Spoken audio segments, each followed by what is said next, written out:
Operational benchmarking is the topic of today's Hangout. Benchmarking is the process of identifying and learning industry's best practices and applying that knowledge to improve performance.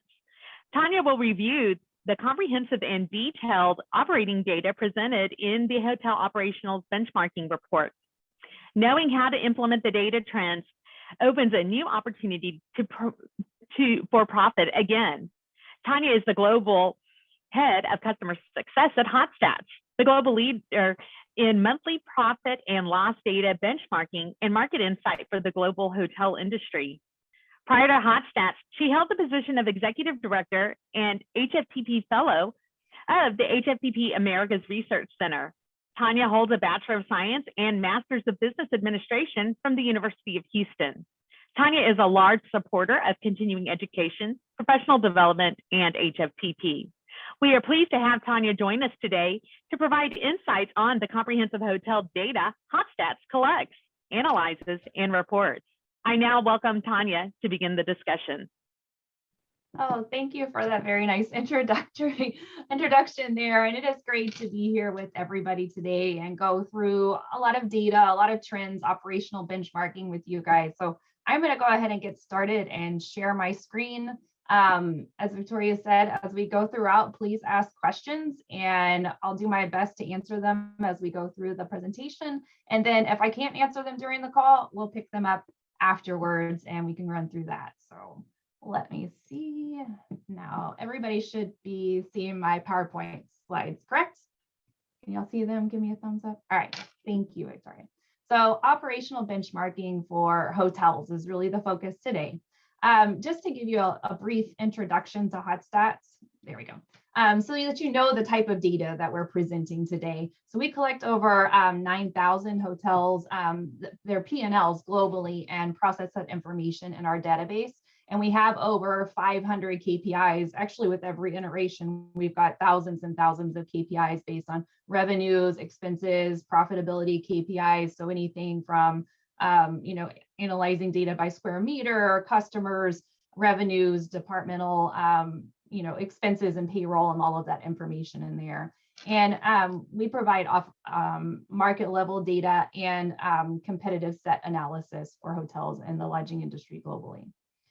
So why benchmarking? I mean, that's the reason we're here to talk about benchmarking. We'll start out by going through kind of the benchmarking process and talking about it in general, and then we'll dive into the global trends so you can kind of see what's going on around the world. So really, there are two perspectives of benchmarking. We've got the traditional benchmarking, which is outlined here on the left, and you have your operational benchmarking. For years and years, I mean, the best data that we could track was revenues. We had that top line information. Are revenues growing? Are they decreasing? What is that supply and demand in the market, and being able to track that? So the focus was on maximizing rooms revenue. Now we've all shifted over to operational benchmarking, where really the focus is on full P&L analysis.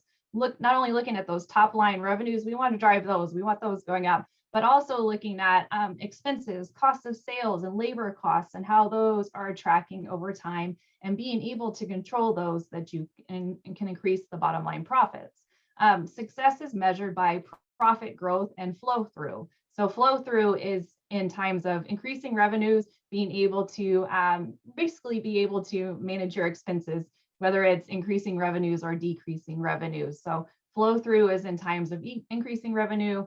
Flex is in times of decreasing revenues.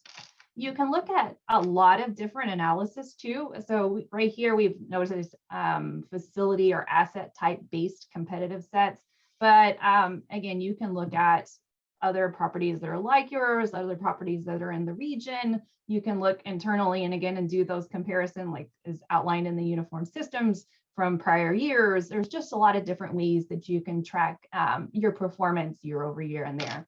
And again, the entire goal is to optimize revenues to maximize profits and owner returns. I'll say over the last several years, COVID, I mean, owners were always interested in maximizing those profits and those, but they've really honed in and are looking at how can we drive more profit to the bottom line there. So really, this is kind of the operational benchmarking process step by step. you look at the upper left over here, or upper right, where you have identify performance gaps, and that's really the first step in the process, where you're comparing your data versus a competitive set. So again, it could be your region, your market, and looking at the data there. It can be, again, if you have a unique facility, you can look at facilities sets. I have a very large convention hotel. How are other convention hotels performing, and being able to look at those comparisons there. So you identify those performance gaps and opportunities, and I'll show you a slide in a minute that kind of highlights a few of those. But are you looking at rooms labor and housekeeping labor has been a huge topic over the last couple of years. Are you looking at guest supplies, complimentary breakfast, and how much that is costing you? How has it changed through COVID, and what are the trends there as we, adjust those services back to pre-COVID levels? What does that look like, and how are you tracking and still being able to improve on those expenses there? So identifying those performance gaps is the first step. Outlining the strategy. Define your medium and long-term strategic goals to deliver the profit enhancements. So usually it's just pick, one or two, maybe even three max items to start with, saying these are the three things that I'm going to track now, rather than trying to tackle everything. Like, what are the quickest wins?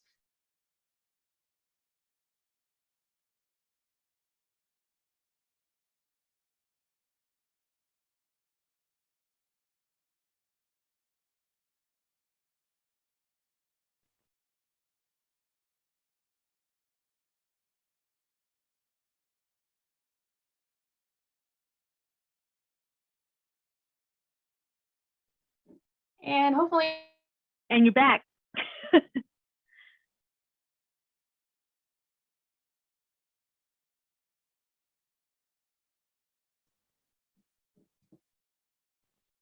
All right, let's see. Am I back? I was warning Victoria and Barbara at the beginning of the session. They're working on the cable lines in my neighborhood, and my internet has been dropping in and out for just a few seconds.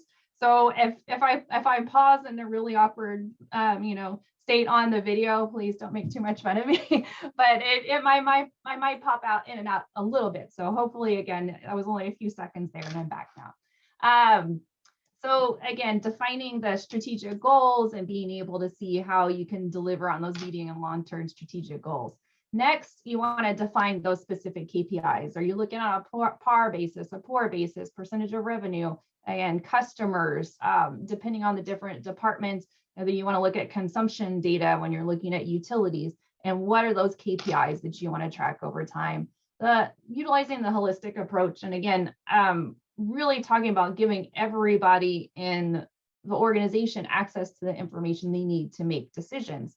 Sometimes we've talked to properties where the general manager or the director of finance holds all of the information, and that information isn't being shared out to, say, the housekeeping department, but being able to put that information and then holding them accountable for that information is a key part of the process. Share and implement new practices. Now, again, HFTP is a great way that you can talk to other properties. How are you handling this? What is going on here and there? And I know within the Houston chapter, that's a lot of times what happens when we have our chapter meetings, is you're being able to share the best practices there. If you're in a large company, you can share that across properties, but being able to put that information to use and in place, and then review on a regular basis. So how am I performing? And again, being able to set those goals. Is it on a monthly basis, quarterly, annual, and being able to track that going forward. So the next slide, this is just a simple example of, and this is a shot from one of our reports. So looking at labor costs and related expenses, and I say I'll look at rooms labor, because I think that's one of the key areas that a lot of people are focusing on. This one is an example competitive set that we have in there. So salaries and wages.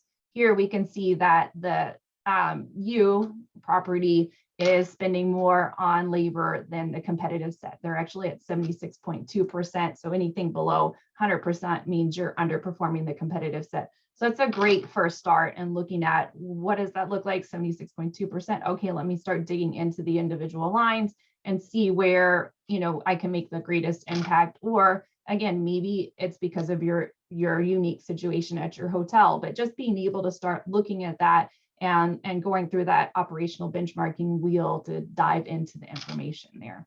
And again, here, this is just a snapshot of our data from March 2022 and then current financial year. And I'll start going through actually the next couple of slides, and the rest of the presentation is all focused on global trends and then trends in the US. There was a lot of, I saw a lot of people on the call, the majority of you guys I know are from the US, but I do have a lot of information on Asia, Africa, and the other major regions as well to look at those kind of top level trends there. So starting with global profit trends. This was, I thought, an interesting analysis. So we took our entire database and we said, okay, if we look at global GOP by dollar split out by region, what does that break down now? And again, it's just one of those kind of interesting things that you can look at. And we compared, this is 2019 to 2021.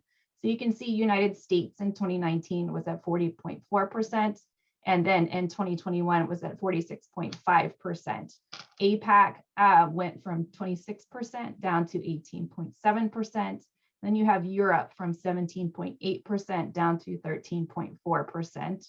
Middle East has grown, so you have 9.5% in 2019 to 15.7% in 2021. And again, this is all indicative of how each region has kind of weathered COVID. You know, there are much more strict regulations in APAC and Europe, so that's where you're seeing the contraction there, whereas the US and Middle East, and the Middle East really has gotten a boost because of the Dubai Expo in the last quarter. So that's the reason you're seeing that increase there from 9.5% to 15.7% there. That recovery chart. So this one is looking at everything indexed back to 2019 levels, and we're looking at gross operating profit per available room. So we start out in January 2021, and again, that's indexed against January 2019. So that's kind of where we start, because that was pre, the COVID impact, and then being able to track the trends in GOP there. We've got US, Europe, APAC, and Middle East. So you can see how the Middle East here was at the top, and they really dropped off here, obviously in 2020, and they have been able to recover the most at this point with at 27% above. And again, when we look at January 2020 and January 2022 and March 2022, that's still indexed against 2019. So that'd be January 2022 against January 2019 and how that looks there. So you can see March is an APAC building above those 2019 levels that most people are using as benchmarks now. You have the US, which again, you see the rocky road, and it kind of mimics Europe here with the drop off. It's this orange one building up.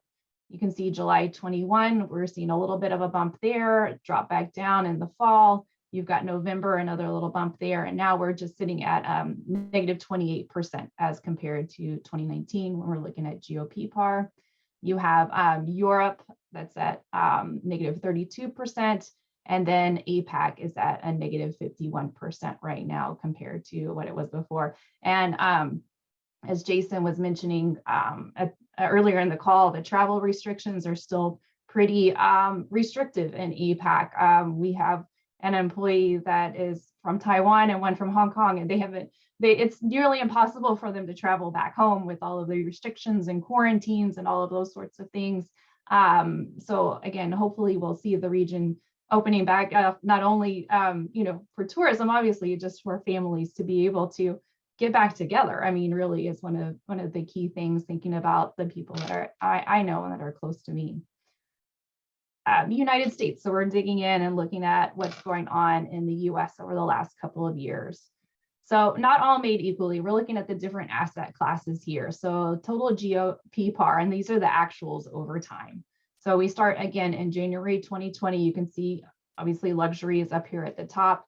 They're hit the hardest because again, people stopped traveling. They were again that more kind of expendable type of travel there. And then you can see March 21, they trended back up and are starting to go back up. And then you can see they've had a big bump here from February and March. So we're looking at 232.39 for GOP par there, which is pretty high compared to what it was before. You have your extended stay. Again, that was the segment that really weathered the storm the best throughout the time, because again, they were already prepared and set up to, a lot of them had kitchens, so people were preferring to go there. They could cook for themselves, and they were really self-contained. They had more space in extended stay because people were spending more time in their rooms, and a lot of investment has been put into extended stay because of that. I mean, at the beginning of COVID, I was sitting in calls and where you had architects and designers, and they said, yeah, we were all like pulling kitchens out of properties that were being acquired, and then they were just refurbishing in them and leaving them in going forward because that's what people were looking for. So you have your extended stay again here starting at $36.85 and then up to $51.22. Your limited service and select service, again, they had a little hit here, obviously during COVID, and we're able to kind of trend back up and are at $45.96. And then your full service, again, sitting here right above luxury, and they've turned it back up to $86.26 in the US for GOP par. Gross operating profit per available room in US dollars. So this looks at a lot of key states. So we're starting on the right with 2019 in the blue, you've got 2020 in the dark there, orange is 2021, and then I dropped in Q1 2022. Obviously, it's not directly comparable because you're gonna have seasonality throughout the year and everything. It was interesting to see the latest trends. So again, you've got Florida over here that's above 2019 levels already. You've got Arizona, again, sitting much higher. Texas is still, about half there. California is still about half. And you've got these states in the Northeast that are still, struggling. Massachusetts is in positive here. You've got, let's see, Illinois is still in negative when we're looking at GOP par. DC is climbing back up at $23. And then New York is still sitting at minus $12 in GOP par for the first quarter of 2022. So now kind of going back up, we looked at profits. Now we're honing in on global revenue trends. So this one, we've got the 2019 there on the left, 2020 and 2021, when we're looking at your per available room statistics. So overall, obviously the performance is improving from 2020. The Middle East, again, they're seeing some great resurgence with the Dubai Expo. The EU and USA are continuing to grow. We're still pretty far off from 2019 numbers when we look at full year 2021. And then again, you've got APAC sitting here still struggling to return to those numbers as well. Global ADR shift. I thought this was interesting to look at. Did people discount? What were those rates and how did they track over time and how have they recovered? So I dropped this one in. We've got the major regions. So I did Africa, Americas. I did pull out total US, Asia, Europe, and Oceania. Again, it's not really to look at the specific numbers, but those trends in there from January 2020 to March 2022, you can see most of them are again trending back up here in the last couple of months.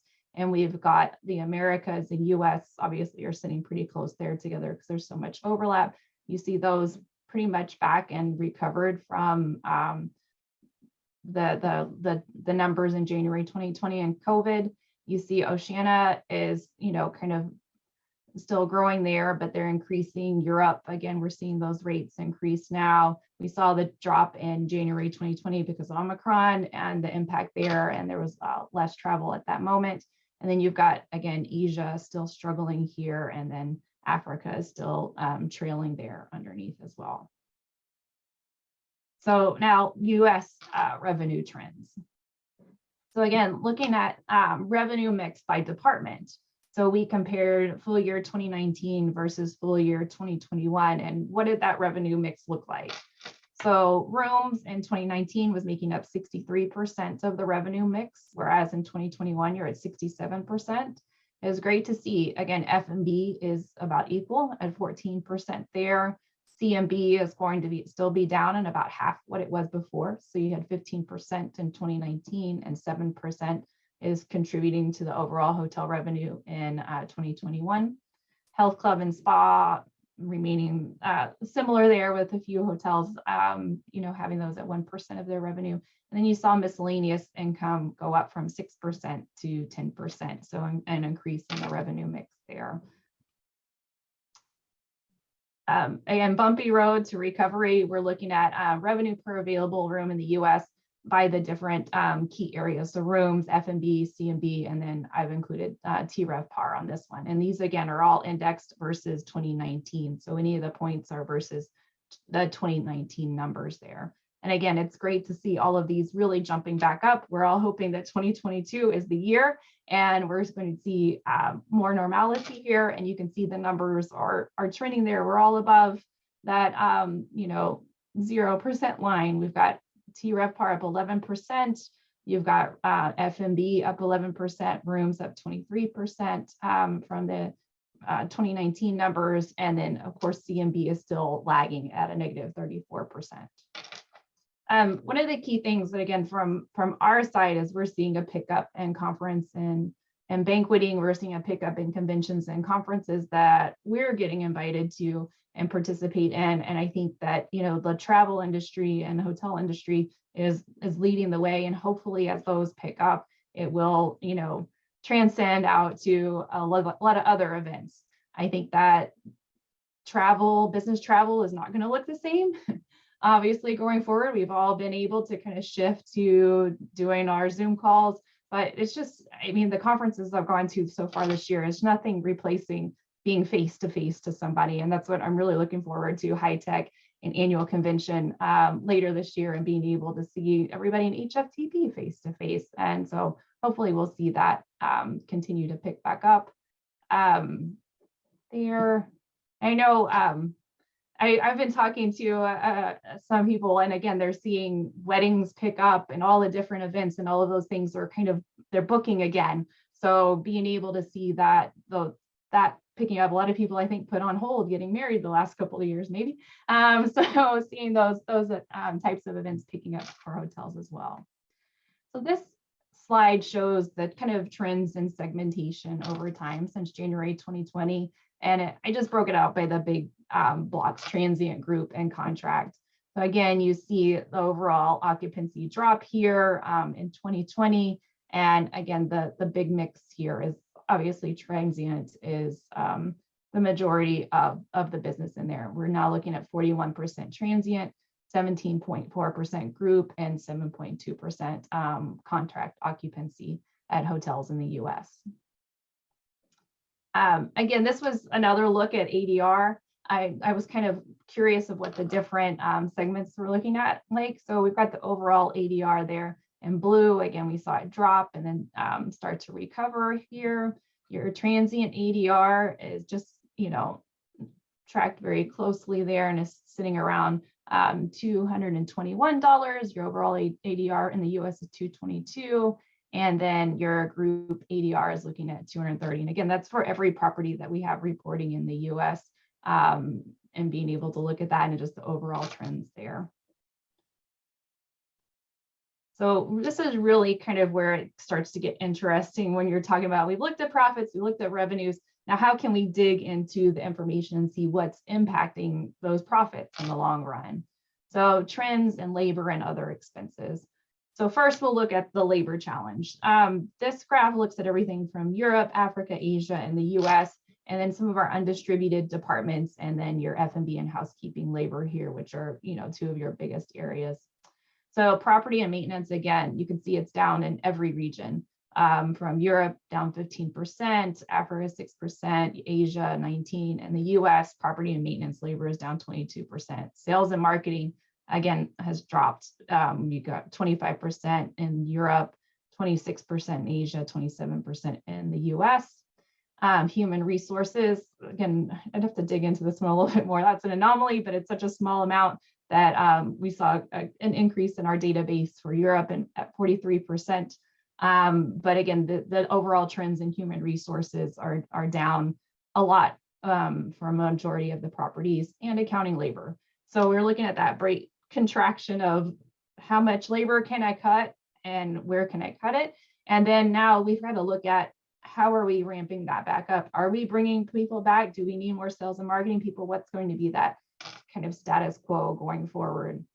You can see your F&B labor costs have gone up here for all the major regions. So again, Europe at 22%, Asia 29% up, and then you've got US up 5%.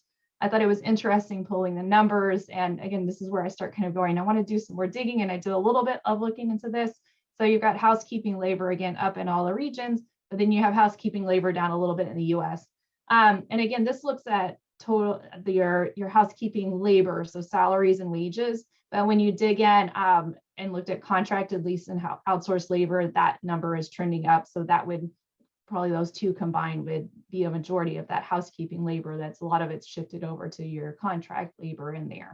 So I would anticipate that this has increased probably around the same rates of other regions there.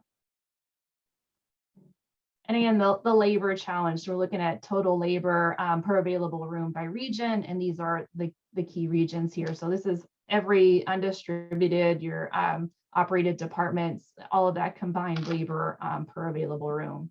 So you've got the US up here at 63, Americas at 62, Europe at 48, Asia at 35, and you've got Africa at $27 per available room. And you could see that they're still fairly below those January 2020 numbers. And as you saw in the previous slide, the majority of it is because of those undistributed departments and how the labor has been slashed there. We still have managers doing, working in F&B and serving. You still have the housekeeper, doing housekeeping labor. So you have a lot of people crossing across and still doing multiple jobs at the moment, but still trying to ramp that back up and find the labor to fully staff those hotels. US, I pulled this is out of our annual report, and I just think it's interesting. And again, this was as of the end of last year. So I'd be interested to pull the most recent numbers. I didn't have a chance to pull them before our call, but just looking at the increases. So we're looking at beverage costs increased 3% from 2019 over 2021. You have your food costs up 21%. Booking costs were down 27%. I think it's just because people were not booking. Guest expenses per occupied room was down just slightly, -5%. I'm curious to see how this trends forward, because I think that a lot of companies cut back what they were putting into the guest room and the guest amenities and all of those sorts of things. So it'll be interesting to see what kind of the new normal is there. Have companies brought those services back? I know a lot have adjusted when we talk about complimentary breakfast and what that offering is now and going forward. Cleaning supplies up 32% between those two time periods. And then you have your housekeeping labor per occupied room, which again is showing slightly down from time to those two time periods there. Then again, this one is unfixing fixed costs. So looking at what are those overall costs in those major departments. So we're looking at property and maintenance, other expenses is what we're looking at here. Per available room, sales and marketing per available room, E&G expenses per available room, rooms expenses per occupied room, and then your F&B cost of sales.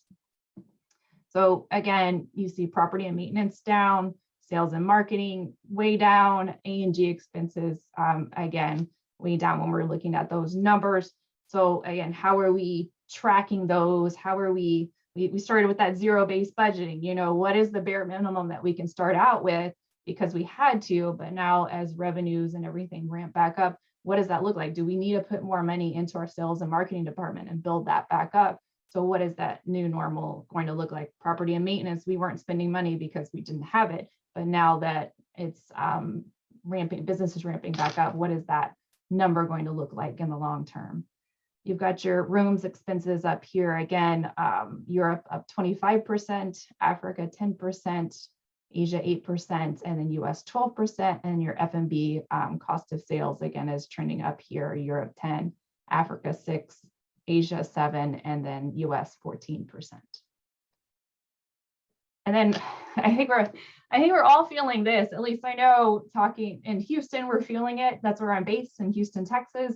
I know our home office is over in the UK, and I talked to the guys over there. Just personally, we're all feeling that rising energy costs and how it's hitting our bottom line. So can only imagine what it's doing for hotels in the industry. So again, we're looking at energy. I mean, this is total utilities altogether, but really we're seeing that energy costs kind of quickly rise over time. So again, this is per available room. Obviously, we saw it drop in all regions when we didn't have people in hotels. We weren't using utilities. So we saw that drop back in March 2020. And you've got Asia, again, that pretty quickly picked back up, again, because we saw them recover pretty fast there, but has kind of languished here towards the end. And then you've got Europe here, again, that big drop off, but then we can see this rise and continuing rise in utilities costs here. And then Americas here on the gray line. So that one's kind of leveled off here from, say, July of 2021, and it's now at $6.74 per available room. Total US is just below that. And then you've got Africa, which we kind of had the dip here in January, and then has gone back up to $8.03 per available room. So that's kind of the data side of everything that I wanted to run through, and we'll just run through a couple of key takeaways here. I think we're doing pretty good on time here.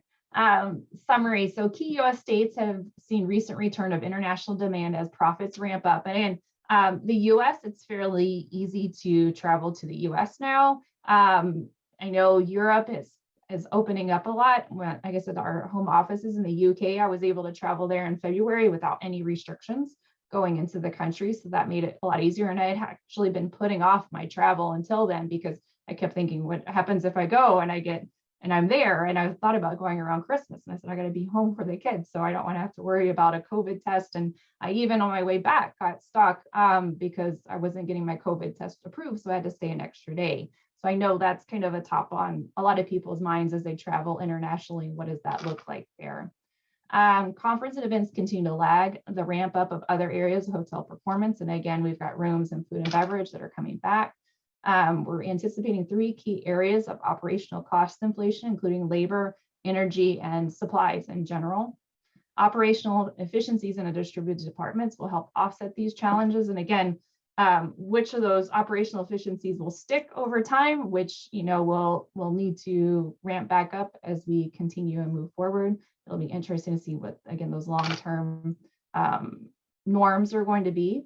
And previous crises, when we looked at the financial crisis or 9/11, we always saw expenses kind of rise back up before they were even before the crisis.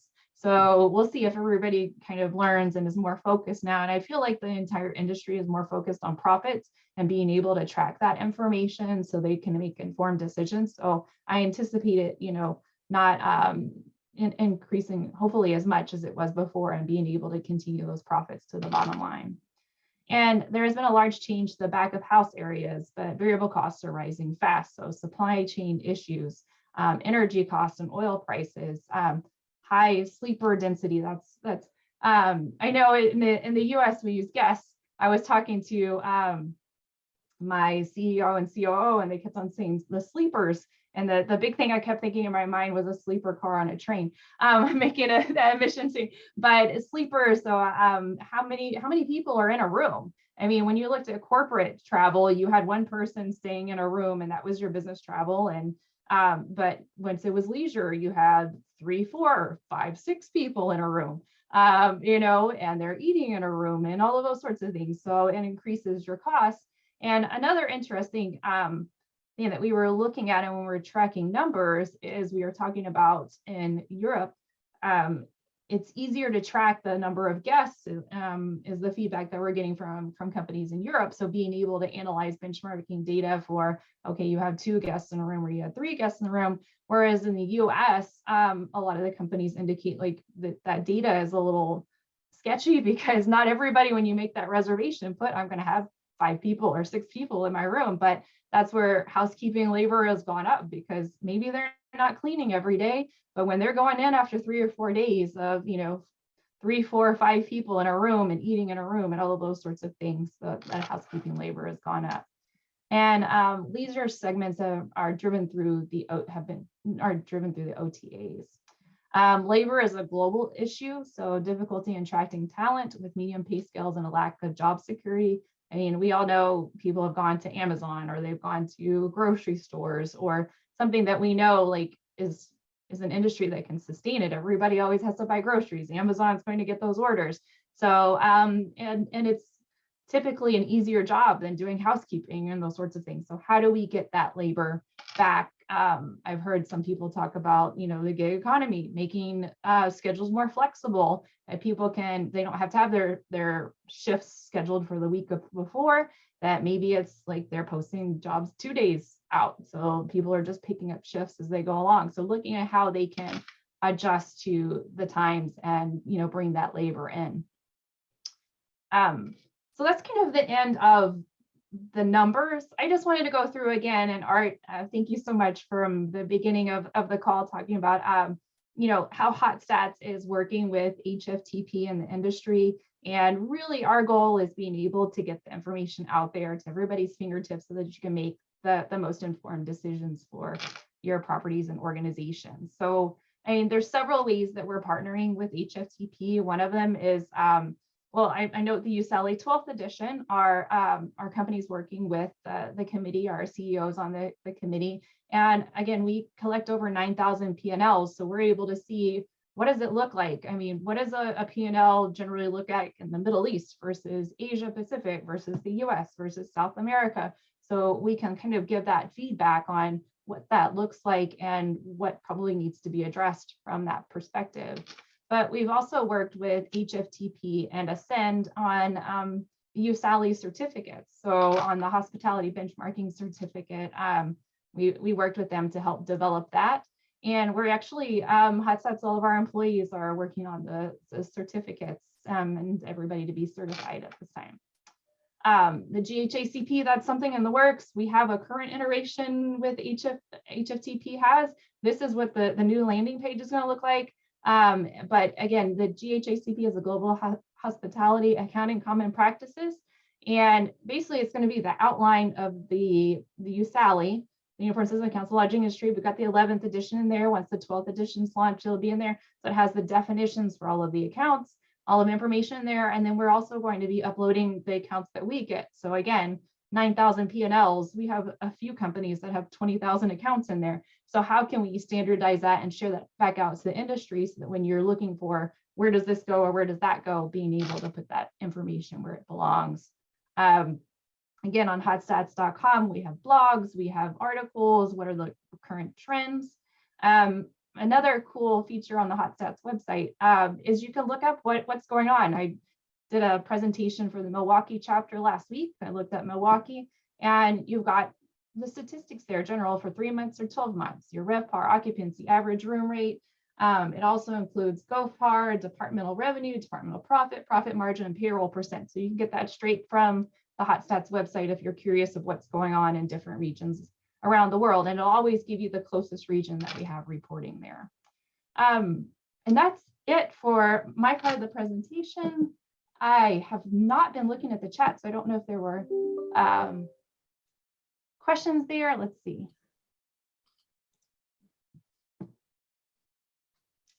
Can you adjust that to look at per hour? Oh, Drew, which slide was I on when you were asking that one?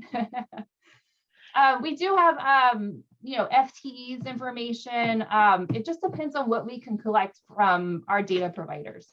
So, and again, we always look at what questions come to us and how we can provide the best information back out. So if you want to send that to me directly, like a specific question, can we look at this by, you know, per occupied room, per available room, per percentage of revenue, guests, customers, square feet, square meters, we can look at that and see what's available in there. So, and yes, will this presentation be available? I can share that out. And I know that the session was being recorded and it'll be shared out with everybody as well. So, cool. Any questions? I mean, it was a lot of numbers and a lot of talk. So, Tanya, I've got one question for you. The statistics, are really fantastic. And as I said at the onset, it's great to have, your company, in existence, because it was a huge void for many years, prior to you coming into the picture. When you look at the statistics of, profit revenue per available room, I am aware of, through my consulting work, a lot of hotels that are not, do not have all of their rooms open for a variety of reasons. Either they've got major renovations that they're still doing, they can't get them staffed, and just to save money, because they're convention hotels, they've got multiple floors out. And I know that they're doing that for a couple of reasons. One is it makes their star, statistics look better, which star does allow them to do that. But the other more valuable one is that it impacts their compliance with performance in their management contracts as well by having higher occupancy. Are your statistics including, or are they net of those rooms that are not able to be sold right now? I'm just curious. So every month we actually query our customers on the available rooms. So we're having the most updated information in there, and we do adjust that on a regular basis on our statistics. And I will say within our reporting, so you saw the little snapshot of our website that showed the labor costs within that information. So that when we look at a set, so like that would have been a regional set. So we're looking at all the properties in Houston. Each line by line is calculated per available occupied room, whatever statistics for the hotels that are actually reporting on those lines, because we will have varying degrees of data from properties. Some will give us very summary level data. Some will give us, full P&L, every line based on the USALI. That's another reason we're working closely with HFTP, because it really will help the industry that everybody is aware and using the USALI 11th edition. Once we move to the 12th edition, that everybody is using that reporting, and that because it makes it a lot easier for when you're looking at those statistics, Art, and you know what's going in there and you get the full detail of information. So cool. Any other questions? Yeah, Tanya, Jason Kelly here. I'm just wondering about access to information for research purposes, right? I know Art was speaking a lot about the STAR report and STR. So I know that their share center gives a lot of information to for academic purposes and stuff like that. Is that something that's available from HotStats as well for research and or educational purposes with our students? We do. We work with several universities right now. So Lausanne, Glion, Cornell, the University of Houston, definitely. So we have two bits of it. We have the research side, which again, we have to look at that very specifically based on our contractual agreements with our customers, what level of detail we're able to provide. So that depends on what the research is and what you're looking to research there. From the student and side of it, we actually will provide universities free reporting and free logins for students so they can log in and look at the data and the information that's in there. Again, the University of Houston, I know that they have some development classes that use our reporting to do their development projects and those sorts of things. So definitely something that we can talk to you about with at Hong Kong. You're at Hong Kong Poly U, right? I'm trying to look at the one logo you've got up there. Which side is it on this? Yeah.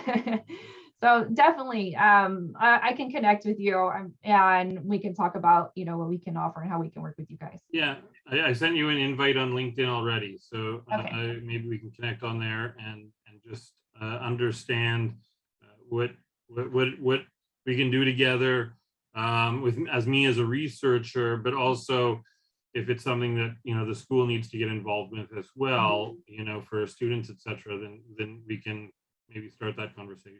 That'd be fantastic. And I know, like at the top of the call, we talked about me working with HFTP for 15 years, 15 plus, with their research center, but I was located at the University of Houston. So all of those years. So educational, that is near and dear to my heart, in any way that we can help students get the information they need for research. And then also researchers, it's so interesting to see the research projects coming out of a lot of the universities and what they're wanting to look at. We're doing some work on like fixed versus variable costs in the hotel industry with one university, and looking at what that looks like. And again, with the level of detail that we have and the data that we have, it can get really interesting when you're looking at all the statistical analysis there. So cool. Thank you very much. You're welcome. All right, any other questions? No.